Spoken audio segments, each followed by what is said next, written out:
আমরা এখন ঘুরতে পারছি না, এখন একটু ঘুরা দেখি, পরে তোমার আবার রুমও গিয়ে কল দিব মনে। আচ্ছা ঠিক আছে মা, এখন রাহি। ভাই, আপনি আপনার মার সাথে কেন মিথ্যা কথা কইলেন?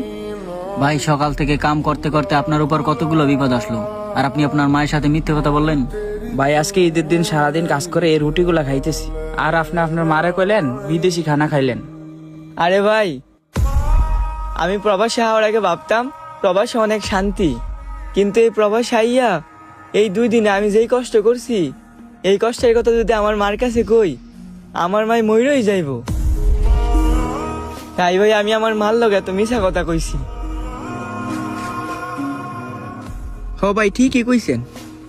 এই প্রবাসে আসার পরে কত ঈদ গেল, একটা ঈদও ঠিক মতন করতে পারি নাই। এই প্রবাসে কত কষ্ট করি, কোনো কথাই মার কাছে বলি না। ভাই, আমার মা জানে প্রবাসী রাজার মতো আছি, অথচ কত কষ্ট করি তা জানে না। ভাই আমরা এই প্রবাসে বহুত কষ্ট করি, চাইলেও আমরা মার কাছে কিছু বলতে পারি না। ভাই মার কাছে কেমন কমু কন?